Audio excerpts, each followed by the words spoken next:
La mise en application de l'accord politique du 31 décembre 2016, singulièrement les deux questions relatives au mode de désignation du Premier ministre et du président du Conseil national des suivis de l'accord, ont fait l'objet des concertations que le président de la République, Joseph Kabila Kabange, a eues avec les délégations de l'opposition politique et de la majorité présidentielle reçues ce mardi 4 avril 2017 au Palais de la Nation, conduite par Olenga Nkoy et une délégation du Rassemblement des forces politiques et sociales acquises au changement, a déclaré avoir formulé ses propositions sur les deux sujets de divergence au président de la République qui en tirera son appréciation. Le porte-parole du Rassemblement qui se réclame de l'aile tshisekediste, Bruno Tshibala, l'atteste. La délégation du Rassemblement des forces politiques et sociales de la RDC acquises au changement vient d'être reçue par le chef de l'État dans le cadre des consultations qu'il a initiées pour hâter la mise en œuvre de l'accord du 31 décembre. L'entretien s'est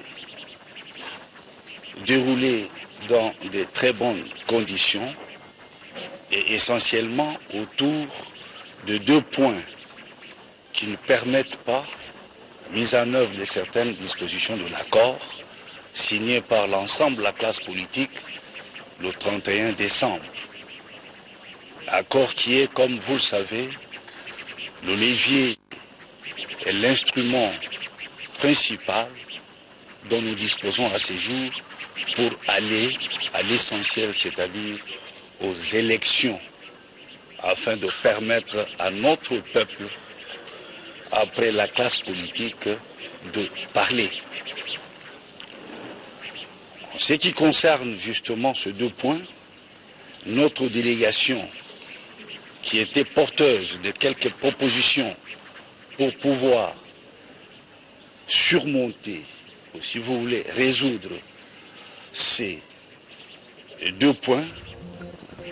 Poursuite ce mardi des consultations politiques par Joseph Kabila, majorité, Front pour le respect de la Constitution, Rassemblement, Olenga Nkoy et Bruno Tshibala, ainsi que Valentin Moubaké, invité surprise, se sont succédés au bureau du chef de l'État. Tous convergent dans la même direction, l'application de l'accord de la Saint-Sylvestre. Nous parlerons également du vice-premier ministre de l'Intérieur et Sécurité à la Chambre haute du Parlement ce mardi pour répondre aux préoccupations des sénateurs du Kasaï central. Il était question pour Emmanuel Shadari de donner des éclaircissements sur le phénomène Kamuna Sampo. Le ministre de l'Enseignement supérieur et universitaire a procédé à la présentation officielle de la carte biométrique, une première dans ce secteur. Cet outil permettra désormais l'identification biométrique des étudiants congolais. L'info, c'est l'heure. Bienvenue à tous. Poursuite ce mardi des consultations politiques par Joseph Kabila. Pour ce deuxième jour, c'était le tour de la majorité présidentielle, du Front pour le respect de la Constitution, du Rassemblement, Olenga Nkoy et Bruno Tshibala, qui se sont succédés au bureau du chef de l'État et convergent tous dans la même direction, l'application de l'accord de la Saint-Sylvestre. En invité surprise, Valentin Moubaké, membre influent de l'UDPS et du Rassemblement. Pour lui, c'est au chef de l'État, désormais, de tirer les conclusions les plus tôt possibles. Accord qui est, comme vous le savez, le levier et l'instrument principal dont nous disposons à ces jours pour aller à l'essentiel, c'est-à-dire aux élections, afin de permettre à notre peuple, après la classe politique, de parler. Tel que, en cette période stratégique, cette période importante de pré-élection, c'est G7 qui est venu à l'opposition il n'y a pas une année, qui joue les rôles principaux. Vous comprendrez que les compagnons d'Étienne Tshisekedi, en commençant par celui qui vous parle, qui a été à ses côtés pendant 36 ans, ne pouvait pas accepter une telle supercherie. Et c'est pour cela que nous avons rejeté la réforme inopportune opérée par les amis pour des raisons d'ambition inavouée. Nous avons réitéré notre volonté de ne pas participer au gouvernement. En ce qui concerne la deuxième question, la présidence du CENSA, nous avons dit au chef de l'État, ce que nous avons dit aux évêques, que sur cette question, le Front pour le respect de la Constitution a reposé les problèmes de la disponibilité de cette responsabilité au niveau du bureau du CENSA. Le président de la République a réaffirmé son engagement à tout mettre en œuvre pour que nous organisions effectivement les élections.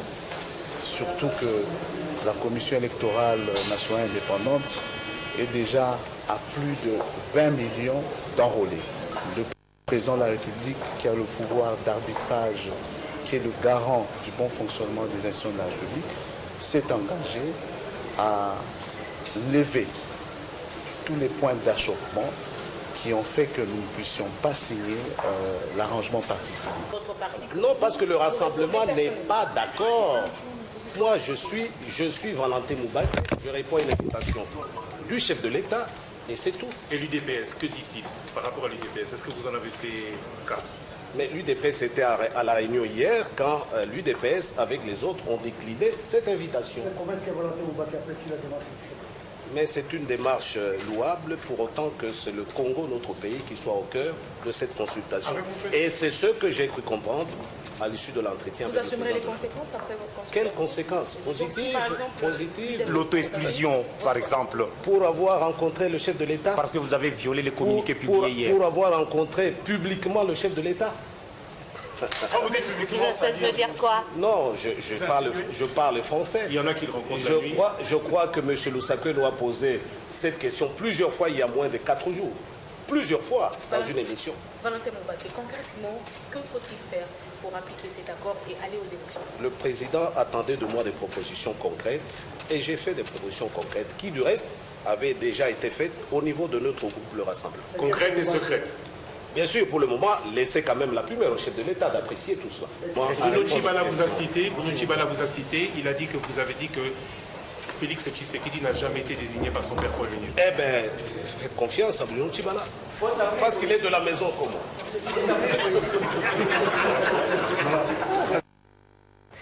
Sachez que la poursuite de ces pourparlers politiques a fait l'objet de la communication du vice-premier ministre et ministre des Affaires étrangères au corps diplomatique accrédité en RDC. Léonard Tchéokitundu et ses hôtes ont également évoqué la question des droits de l'homme. Suivez. De la convocation du dialogue s'atténue à la Cité de l'Union africaine à Kinshasa, la recherche de son inclusivité à travers les assises du centre interdiocésain sous les bons offices des évêques catholiques, la signature de l'accord du 31 décembre 2016 et enfin la non-conclusion de l'arrangement particulier à cause de deux divergences majeures sur les modalités de désignation du Premier ministre et la problématique de la succession d'Étienne Tshisekedi au Conseil national des suivis de l'accord. Tchéokitundu s'est livré à cet exercice intellectuel pour éclairer davantage les corps diplomatiques à Kinshasa. Actualité oblige, le vice-premier ministre des Affaires étrangères et de l'intégration régionale a informé les diplomates de la décision du chef de l'État de consulter les forces politiques et sociales avec pour objectif dégager une piste des sorties de la crise. Une démarche qui va aboutir, a-t-il confirmé, à l'adresse de Joseph Kabila à la nation à travers les deux chambres du Parlement ce mercredi. Autre sujet abordé, la situation dramatique dans le Kasaï avec une violence extrême. Non seulement les compatriotes et particulièrement les policiers de la République des forces de l'ordre ont été sauvagement massacrés, mais je ne peux pas non plus ne pas penser aux deux experts des Nations Unies et leurs accompagnateurs qui eux aussi ont trouvé la mort dans des conditions ignobles. En leur mémoire, je vous prie de vous lever pour qu'on observe une minute de silence. Une minute de silence, oui, mais les droits de l'homme y sont largement concernés. Selon Tchéokitundu, une fermeté s'impose Toute personne qui aura commis des actes répréhensibles répondra devant les juridictions compétentes. Le chef de la diplomatie congolaise qui rassure les diplomates de la volonté et de la détermination du gouvernement d'y veiller au respect des droits des Congolais et des étrangers a néanmoins déploré une diplomatie d'étapage médiatique en lieu et place d'un dialogue constructif au-delà des situations que connaît son pays, la RDC. Parlons cette fois du vice-premier ministre en charge de l'Intérieur et Sécurité qui était à la Chambre haute du Parlement ce mardi pour répondre aux préoccupations des sénateurs du Kasaï central dans une commission restreinte composée également du bureau de la Chambre basse. Il était question pour Emmanuel Shadari de donner des éclaircissements sur le phénomène Kamwina Nsampou aux sénateurs qui ont à leur tour proposé des recommandations pour le retour de la paix dans l'espace Kasaï. C'est un échange qui a duré près de 2 heures. Le vice-premier ministre, ministre de l'Intérieur et Sécurité Ramazani Shadari est revenu sur l'historique du phénomène Kamwina Nsampou dans le Kasaï central. Le patron de la territoriale a donné plus de précisions sur les efforts entrepris par le gouvernement de la République et les mesures prises pour neutraliser la milice Kamwina Nsampou qui s'est muée en un mouvement terroriste.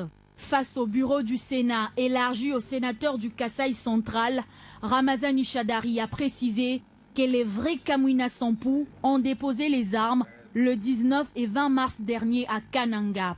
La famille régnante a enterré la hache de guerre après avoir échangé avec le patron de la territoriale lors de son passage à Kananga à l'issue de la mission de pacification et de réconciliation dans cette partie du pays sur instruction du chef de l'État Joseph Kabila. Les efforts entrepris par le gouvernement congolais dans l'affaire Kamwina Nsampou ont été salués par les sénateurs.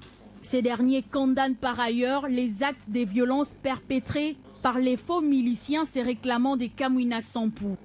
Les élus ont demandé au gouvernement de sanctionner sévèrement les tireurs de ficelles dans cette affaire avant de formuler plusieurs recommandations pour le retour de la paix dans les Grands Kasaï. Les recommandations, elles sont nombreuses. Par exemple, on me demande de réunir tous les députés, tous les sénateurs, les députés provinciaux du Grand Kasaï pour examiner notamment des questions humanitaires. Après avoir terminé les questions sécuritaires, humanitaires, il faut renforcer la population locale là-bas. Il n'y a pas de médicaments parce que des villages entiers ont été brûlés. Il n'y a pas de quoi manger dans certains villages. Les gens ne vont plus au champ. Il faut examiner cette question là-bas.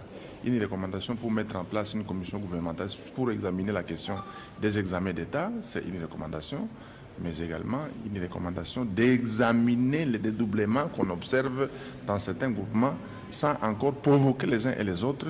La situation sécuritaire dans l'espace kassaïen au centre de la RDC préoccupe également le pape François. Ces sujets étaient dimanche dernier au cœur des prières du Saint-Père à Rome. Processus électoral dans ce journal. Une ambiance particulière a régné dans l'ex-province du Bandounou le week-end dernier. Le président de l'Union pour la nation congolaise, Vital Kamerhe, était de passage dans cette partie du pays. Une visite marquée par la sensibilisation à l'enrôlement des électeurs. Images et commentaires. Parti de la capitale congolaise Kinshasa, le président de l'UNC avait un seul objectif à cette tournée. Une sensibilisation à l'enrôlement dans l'ex-Bandundu, notamment dans les nouvelles provinces du Kwango et du Kwilu. À la tête d'une forte délégation à cette tournée entamée le samedi 1er avril, il était aussi question de la redynamisation de son parti, outre le côté appel à l'enrôlement des électeurs. Yo maman, yo tata, il faut jouer carte nayo et électeur pour enrôlement et banda. Na province oyo ya Kwilu wete carte wana eza na ezopesa pouvoir mibale ya liboso ekopesa pouvoir ya kopona député provincial na yo député national na yo et puis président de la République ya sika wete. Au pont Kwango, la ville de Kenge ainsi que Massi Manimba et Kikwit dans les Kwilu, Vital Kamerhe a été accueilli en grande pompe par des sifflets, chansons, danses, slogans avec fanfare. À chaque prise de langue avec la population, un seul message à l'ordre du jour. Une invitation à l'enrôlement massif pour les prochaines joutes électorales. Nous voulons la paix dans notre pays, il faut aller aux élections pour changer les choses, a laissé entendre le président de l'Union pour la nation congolaise. Les cadres de la majorité présidentielle, eux aussi, poursuivent la sensibilisation sur l'opération d'enrôlement au Nord Kivu. La cofondatrice de l'Alliance des forces démocratiques du Congo, qui s'est rendue à Butembo pour obtenir sa carte d'électeur, a profité de cette occasion pour appeler sa base à un enrôlement massif pour avoir le libre arbitre lors des prochaines élections. En outre, Ghislaine Kenge s'est recueillie dans la tombe de feu Abbé Apollinaire Malumalu, l'ancien président de la CENI. Dès son arrivée dans la ville de Butembo, Ghislaine Kenge, cofondatrice de l'Alliance des forces démocratiques du Congo, est allée avant tout présenter ses civilités au maire adjoint de la ville, à qui elle a tant soit peu expliqué le cadre de son déplacement dans cette partie du pays. Accompagnée par une poignée de sympathisants visiblement heureux de cette visite, elle s'est rendue au bureau de la CENI Butembo, à l'Institut Kambali, pour obtenir sa carte d'électeur. En visite au siège de l'AFDC Butembo, l'ancienne présidente de l'AFDC Belgique a profité de cette occasion pour demander à l'ensemble de la population du coin d'obtenir le plus rapidement possible leur carte d'électeur. Ceux qui sont en retard pour s'enrôler, il faut qu'ils aillent rapidement parce que je crois qu'on va clôturer le 31. Donc il faut vraiment que tout le monde aille s'enrôler. Parce que c'est un devoir civique et il n'est que normal qu'on passe quand même au vote. Donc il faut vraiment le faire, il ne faut pas traîner. Ghislaine Kenge est allée ensuite se recueillir à la tombe du feu Apollinaire Malumalu, ancien président de la Commission électorale nationale indépendante, avant de visiter également l'université de Graben, laissée par l'illustre disparu. De l'éducation à présent, le ministre de l'Enseignement supérieur et universitaire a procédé à la présentation officielle de la carte biométrique, une première dans ce secteur. Cet outil permettra désormais l'identification biométrique des étudiants congolais. Bon, il faut dire qu'après ma tournée dans tous les établissements, j'ai fait le constat de ce qui ne marche pas. Et maintenant, nous sommes dans la phase de chercher des solutions. Comme je l'ai dit la fois passée, c'est d'abord désengorger, si possible, les auditoires, mais répondre aussi aux problèmes de faussaires, aux problèmes de mouvement des étudiants, mais surtout à l'accès à des bibliothèques. Comme vous l'avez suivi, cette carte biométrique va permettre aux étudiants, même ceux qui sont en province, sans Internet, de pouvoir accéder à 30 millions de livres. Et puis aux bibliothèques de 7 universités les plus importantes du monde. Voici le rôle que va jouer cette carte. C'est pouvoir barrer la route aux faussaires, permettre aux étudiants de pouvoir accéder aux bibliothèques parce que nous voulons qu'à l'horizon 2020, dans 3 ans, que quelques universités congolaises soient classées parmi les meilleures universités d'Afrique. Et à l'université de Kolwezi, dans la province de Lualaba, nos reporters ont fait le constat sur ce qu'a été la journée d'hier lundi. Le comité de gestion de cet établissement a fait la ronde pour s'assurer du déroulement des enseignements. Nous sommes lundi 3 avril 2017. La ville de Kolwezi, chef-lieu de la province du Lualaba, s'est réveillée dans la quiétude. Tout le monde a vaqué paisiblement à ses activités. Au gouvernorat de province, le gouverneur Richard Mouyej-Manguezmans a eu une série d'audiences avec plusieurs personnalités. C'est entre autres le président national du parti politique ACO, Avenir du Congo, en la personne de l'honorable Patrick Bologna, l'évêque de l'église orthodoxe de Kolwezi, le nouvel évêque du Sud Congo et de la République zambienne, ainsi que le vice-ministre national de l'environnement, Agé Matembo, qui était témoin oculaire du déroulement normal des activités au chef-lieu du Lualaba, malgré l'appel à la ville morte lancé par une frange de l'opposition. C'est ici l'occasion d'inviter d'autres provinces qui laissent passer de telles théories stériles, de suivre et d'emboîter les pas de la province du Lualaba. Une province aujourd'hui pilote, une province qui est debout, qui n'a même pas une seconde à perdre. Là, nous donnons coup de chapeau au peuple congolais, au peuple lualabais, qui a compris que cette opposition sans position ne peut pas nous amener quelque part. Par contre, ça veut tout simplement engouffrer notre pays dans une misère la plus totale. En sillonnant les points chauds de la ville, dont les grandes artères, mais aussi les marchés, tout le monde s'est adonné au travail de si bonne heure. Et tous ne jurent que par le travail qui doit caractériser la province du Lualaba. Direction la province de Tanganyika où séjourne la présidente de l'Union panafricaine de la jeunesse, Francine Muyumba, qui a initié plusieurs démarches sur place au profit de la jeunesse dans le cadre de la paix et le développement de celle-ci, a eu des échanges avec toutes les couches sociales des jeunes. C'est dans le cadre toujours de la paix dans le Tanganyika que la présidente de l'Union panafricaine de la jeunesse a reçu toutes les couches de la jeunesse, dont celle de la majorité, opposition et société civile, avec comme objectif prôner tout d'abord la paix et encourager une cohabitation pacifique avant de considérer leur parti politique. Avec les jeunes du Conseil provincial de la jeunesse qui ont présenté leurs desiderata et trouvé solution auprès de Francine Muyumba, il a été soulevé la démarche pour la construction du centre des jeunes dont les travaux de construction ont été lancés. Et puis un bureau provisoire avec équipement sera remis à la jeunesse du Tanganyika pour son fonctionnement afin de lui permettre de bien servir la jeunesse. Elle a également promis à ces jeunes de mettre à leur profit une formation de renforcement de capacité dans un bref délai. Le groupe suivant à être reçu, les jeunes de l'opposition qui ont martelé sur la situation politique actuelle du pays. Ils ont demandé le respect de l'accord de la Saint-Sylvestre en vue d'une alternance.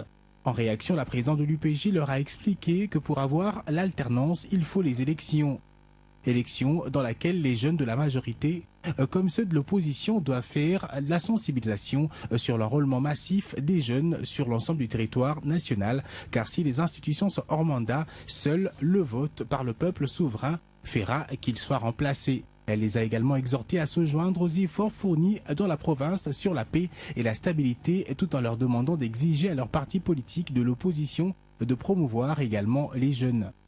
À leur tour, les jeunes de la majorité ont eux exprimé le mécontentement sur le fait qu'ils ne sont pas considérés quant à l'accès dans les instances de prise de décision. Ils souhaitent, car l'urgence s'impose, de leur attribuer un quota spécial des jeunes sur les nominations et les listes électorales. Dans ses réponses, la présidente de l'UPJ leur a dit la même chose comme avec leurs camarades jeunes de l'opposition, qu'ils ne soient pas derrière un parti politique qui ne fait pas la promotion de la jeunesse.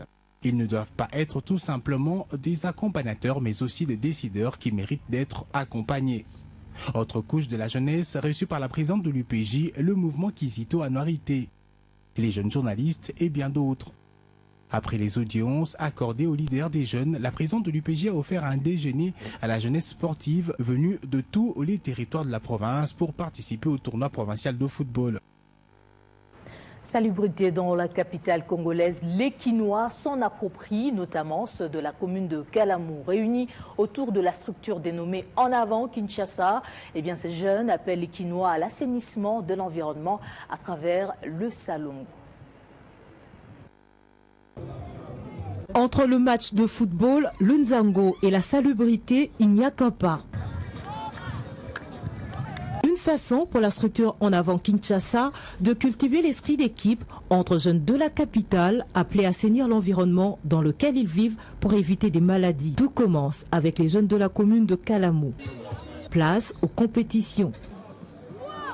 D'un côté, ce match de football qui oppose les équipes Tuna d'orange vêtues à celle de l'ONG Salongo en jaune-vert.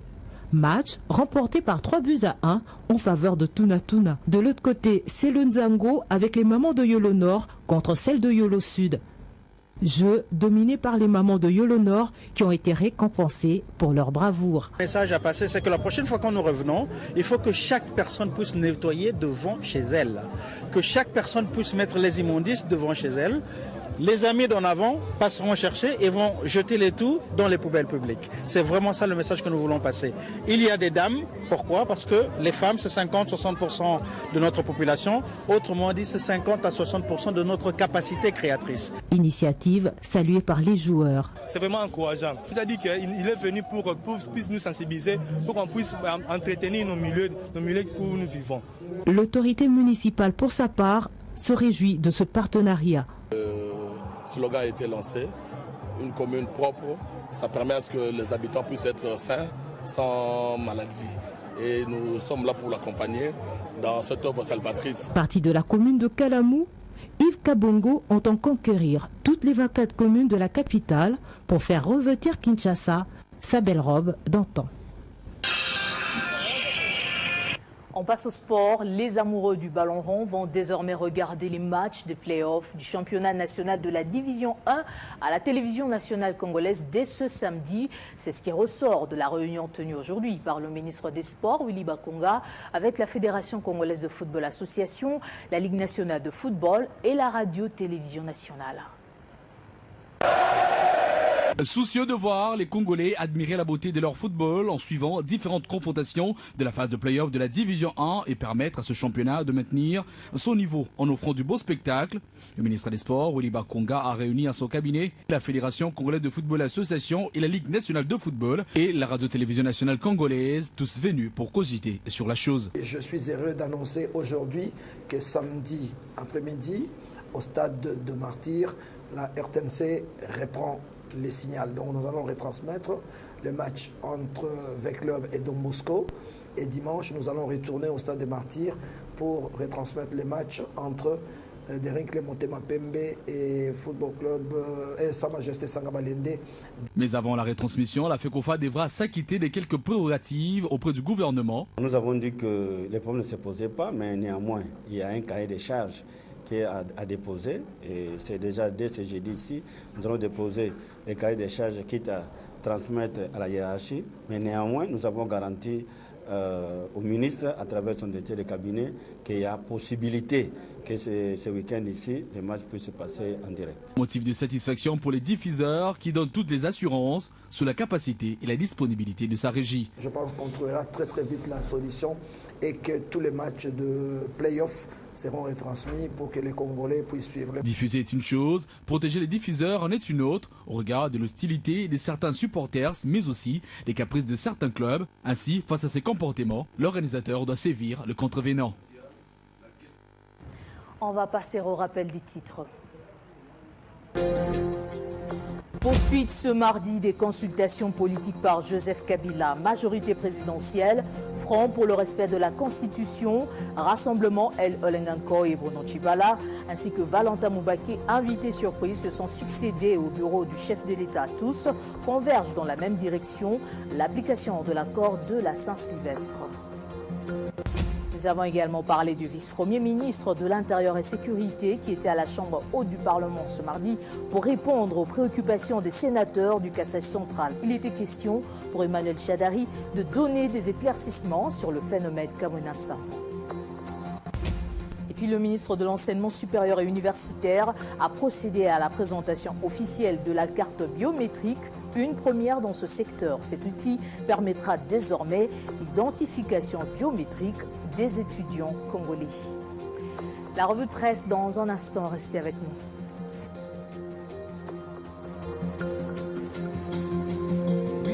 Un homme d'État a la culture des textes. Ça sous-entend que le renouvellement de la classe politique congolaise est plus qu'indispensable maintenant. Pourquoi indispensable? Parce qu'il faut absolument rajeunir, pas rajeunir en âge, mais rajeunir en termes de comportement, en termes de pratique, pour permettre à la jeunesse qui aspire aussi à gouverner, avoir des bonnes références. L'actualité, elle est dominée aujourd'hui par ces consultations du chef de l'État qui avait donné mission à la SENCO pour inclure une bonne partie de la classe politique qui n'avait pas participé au dialogue du 18 octobre dernier et a donné l'accord du 18 octobre dernier. Eh bien, ces dialogues de l'Union africaine avaient connu l'absence du RASOP de l'époque. Aujourd'hui, la SENCO a constaté le non-aboutissement de sa mission, a rendu l'établi au chef de l'État qui l'avait missionné et ce dernier est en train de faire appliquer cet accord avec notamment ce qu'on appelle l'arrangement particulier. Tout le monde y participe à ces consultations, sauf une partie du RASOP, optant ainsi pour la politique de la chaise vide. Mais pour la gouverne de l'opinion et de l'ensemble de la communauté internationale, il est nécessaire de faire un petit rappel. Ce rappel nous renvoie à ces dialogues qui a été souhaité par le feu Etienne Tshisekedi avec le drapeau de l'Union africaine derrière. Oui, à l'époque, il pensait que tout peut se conclure et se terminer par le dialogue. Et d'ailleurs, il avait lancé un appel à l'ensemble de la classe politique, y compris à la communauté internationale. L'Union africaine avait répondu par la mise à disposition des Demkodio comme facilitateur. Et lorsque Genval arrive, on renonce à ces dialogues souhaités pourtant par le même Etienne Tshisekedi. Entre-temps, on avait déjà négocié à Ibiza, à Paris. On avait même déjà signé un accord de transition de 3 ans, cédant donc la primature à l'UDPS et permettant la bonne organisation des élections dans les conditions qui étaient édictées déjà dans cet accord. Mais Genval est passé par là et on a effectivement renoncé. Après les dialogues de l'Union africaine, on avait à l'époque évoqué le manque d'inclusivité et les chefs de l'État avaient missionné la SENCO pour aller rechercher ceux qui étaient à l'écart pour venir à ces dialogues, ou plutôt compléter ce qui a été signé pour permettre une bonne inclusivité, une bonne cohérence de ce qui peut être considéré comme l'accord national inclusif. D'où la participation à cette mission de la SENCO qui a donné l'accord du 31 décembre dernier.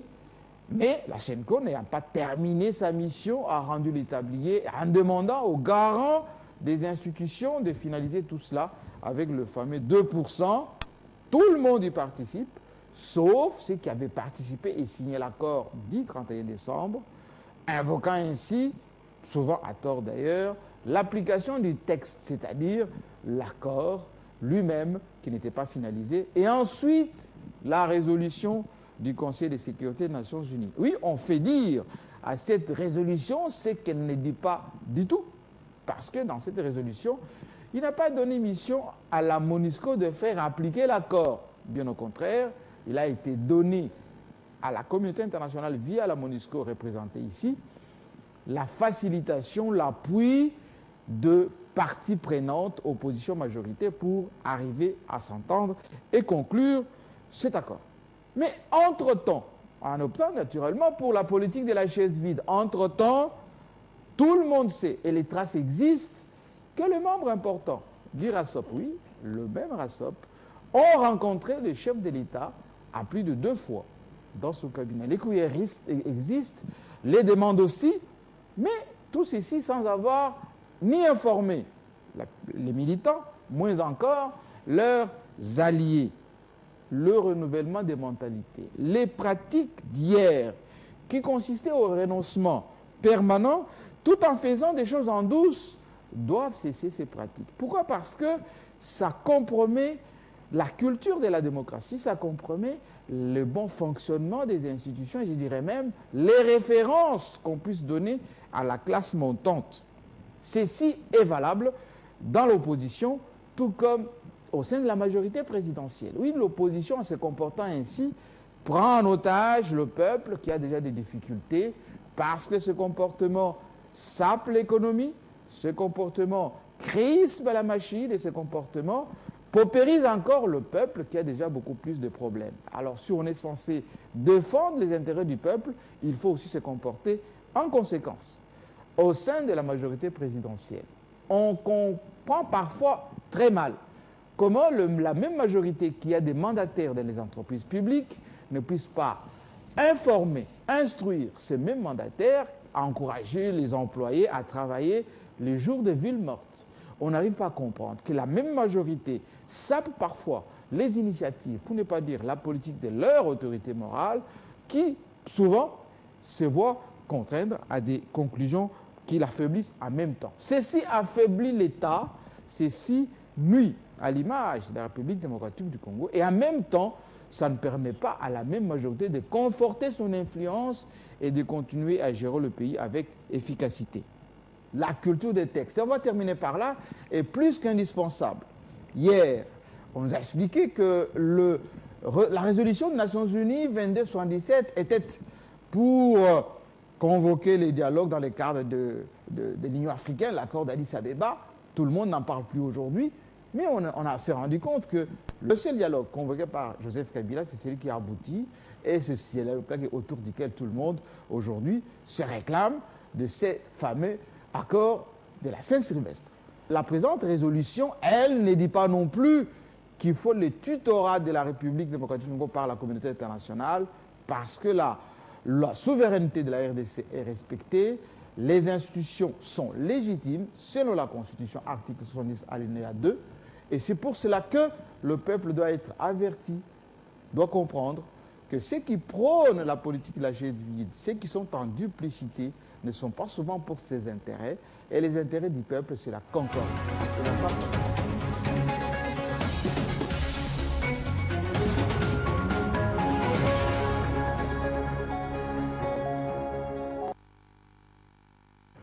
Charlotte Iwaba vient de me rejoindre. Bienvenue Charlotte. Merci Gloria. À la une de votre presse, les consultations. Et le journal L'Avenir renseigne que le président de la République a effectivement entamé la série de consultations au Palais de la Nation pour lui permettre de dégager un consensus pour finaliser l'arrangement particulier et donner la chance à l'organisation des élections dans le délai prévu dans l'accord de la Saint-Sylvestre. Mais le rassemblement des forces politiques et sociales acquises au changement décline l'offre.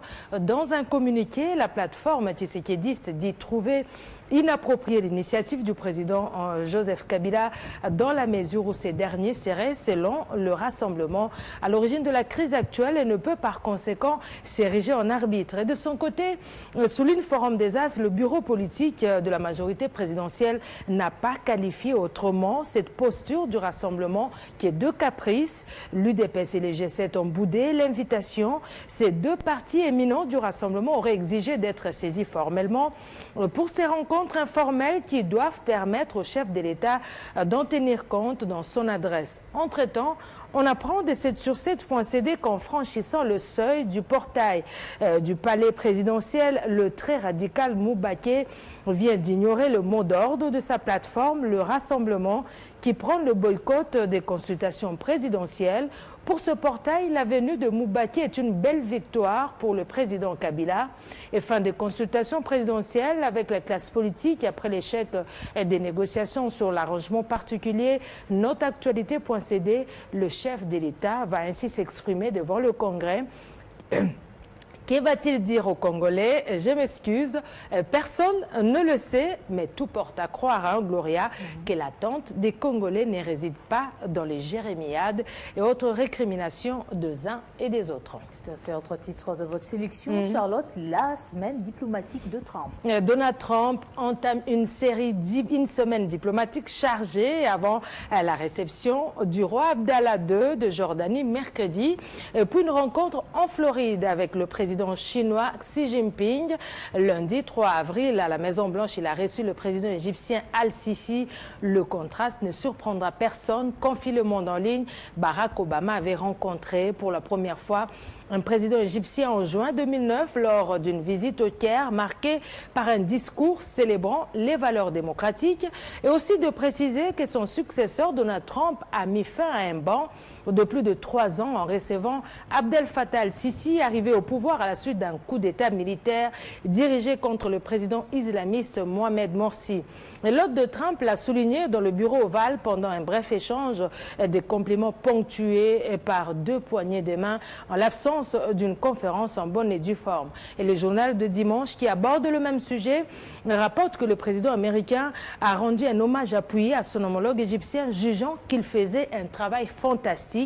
Et pour Human Rights Watch, invité Sisi à Washington au moment où des dizaines de milliers d'Égyptiens croupissent en prison, où la torture est de nouveau à l'ordre du jour, est une étrange façon de bâtir une relation stratégique stable. En croire le pays.bf, Gloria, c'est tapis rouge déroulé pour le président égyptien, considéré comme un prédateur de droits de l'homme, et la preuve, s'il en est, qu'il y a effectivement une bonne alchimie entre les deux chefs d'État, comme l'a affirmé Trump. car l'un de ses homologues africains, Denis Sassou Nguesso, en l'occurrence, avait piteusement échoué à franchir le seuil de la Maison-Blanche en décembre dernier. Mais pourquoi au rédacteur de répondre? Sans doute parce que le Congo-Brazzaville et son président ne représentent absolument rien aux yeux de l'administration américaine sous Donald Trump. Par contre, le pays des pharaons présente un intérêt pharaonique pour les États-Unis, non seulement en raison de sa puissance militaire, mais aussi et surtout à cause du rôle stratégique qu'il pourrait jouer dans la stabilisation de l'Orient compliqué. Et voilà pourquoi, conclut le magazine Jeune Afrique, Donald Trump a félicité le président Al-Sisi pour son travail fantastique. Encore une fois, lui qui est le tout premier dirigeant arabe à lui adresser ses félicitations après sa victoire aux élections. Et il ne reste plus qu'à vous remercier, Charlotte Ibouaba, pour ce tour d'horizon. Merci à vous aussi, Gorem Bouyamtala. Merci également de votre attention, surtout de nous rester fidèles pour une nouvelle émission à 20h.